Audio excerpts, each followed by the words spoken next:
मैं विपक्ष में होने के बावजूद भी आपने अभी मुझे वापस मौका दिया। मैं आपका तहे दिल से शुक्रिया अदा करता हूं। विपक्ष में थोड़ी है सर, निर्दलीय है, लेकिन इस जगह बैठते पता नहीं वो कहाँ बिठा दो। विशाल पाटिल, माननीय अध्यक्ष महोदय, इस अवसर के लिए 12 बजे सबको बुलवा दीजिए। इस अवसर के लिए धन्यवाद।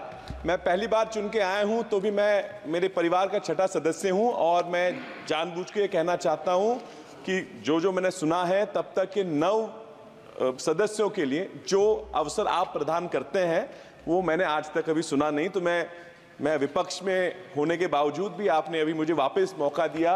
मैं आपका तहे दिल से शुक्रिया अदा करता हूं। विपक्ष में थोड़ी है सर, निर्दलीय है, लेकिन इस जगह बैठते पता नहीं वो कहाँ बिठा दो। लेकिन शुक्रिया सर, आप मुझे वापस बोलने देना। महोदय, किसी भी देश का विकास समझना होगा तो उसके रेल का परीक्षण करना जरूरी है। मुझे बहुत गर्व है कि भारतीय रेल सबसे ज्यादा एम्प्लॉयमेंट देने वाली संस्था है और सिर्फ रोजगार डायरेक्ट नहीं तो इनडायरेक्ट भी। जैसे बहुत लोग आज अपने रोजगार की जगह ट्रेन से आना जाना करते हैं, तो इनडायरेक्टली भी ये रोजगार का बहुत बड़ा साधन है। So we can say safely the railway is not only a mode of transportation but a mode of development for the country. Unfortunately over the past few years we have been seeing a lot of accidents with railways. जैसे कि NCRB 2022 का आंकड़ा दिखाता है कि 2017 से 2021 तक लगभग 10,000 रेल संबंधित मौतों का यहाँ पे आंकड़ा दिखाया जाता है। लेकिन इन अनफॉर्चुनेट इंसिडेंट्स के बावजूद भी अपने इस बजट में सिर्फ 5% या 5% की बढ़ोतरी की है। इस सरकार को याद दिलाना चाहता हूं कि जब वो सरकार में थे 1999 में, तभी रेल मंत्री जी ने इस्तीफा दिया था एक घटना पे। माननीय रेल मंत्री जी तो प्रशासन से में काम कर चुके हैं, तो मान के चलता हूं कि जिम्मेदारी का मूल्य वो पूरी तरह समझते होंगे।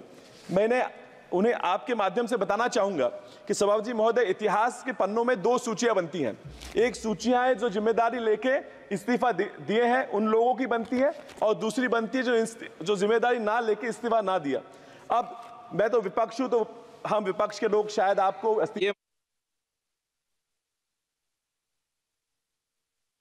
वो किस अच्छा माइक बंद हो गया सर, बोलो वो किस सूची में जाना चाहते हैं वो तय करेंगे। हम तो वो तो वही करेंगे। तो भी सर, हमेशा यूपीए के 10 सालों की आंकड़ों की बात आज 10 साल हो गए यूपीए जाके तो भी की जाती है। थोड़ा आत्मपरीक्षण पिछले 10 सालों में क्या हुआ है उस पर भी गौर डालना बहुत जरूरी है। शायद I don't know, is it feasible? So we spend a lot on railway beautifications and I think we should, but is it feasible today when most of the routes and tracks are 140 to 150% over capacity? Sir, कवच की बात करते हैं और कवच जो आंकड़े दिख रहे हैं, तो कवच का जो इम्प्लीमेंटेशन दिख रहा है वो जिस गति से हो रहा है, काकोड का समिति में बताया था कवच का इम्प्लीमेंटेशन होना चाहिए, लेकिन जिस गति से हो रहा है वो थोड़ी धीमी लग रही है। इस गति से चलेंगे तो शायद 50-100 साल तक सारा कवच का इम्प्लीमेंटेशन ना हो पाए, तब तक तो ये कवच आउटडेटेड हो जाएगा। तो भी इंफ्रास्ट्रक्चर में आप ज़्यादा से ज़्यादा इन्वेस्ट कर ही रहे हो।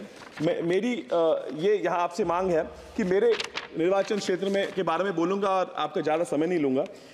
हमारे यहाँ महोदय, रेल मंत्री जी ने पहले अनाउंस किया था कि टर्मरिक ट्रेन ये सांगली आएगी और शुरू करवानी, उसका अब तक कुछ आगे हुआ नहीं, उसके बारे में आप निश्चित ध्यान दें।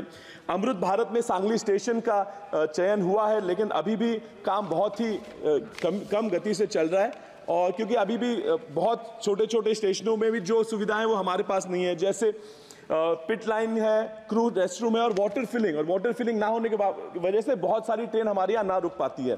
There are many demands for extensions, increasing frequency, restarting of trains, as well as connecting Sangli to other cities, then starting of the Vande Bharat which will stop at Sangli, also building a new track from Karad to Pandharpur which would go through the Khanapur, Atpadi, Kadega talukas of my districts, and this also includes restarting of a lot of trains that were started before the election and for somehow they've stopped. So I think there are many issues, and I'll make a list and send them to you by saving the time of the House.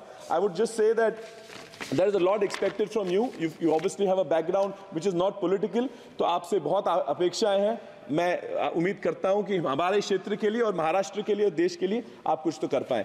धन्यवाद अध्यक्ष महोदय। आवाज माणदेशाचा, माणदेशातील प्रत्येकाचा, Mandesh prime.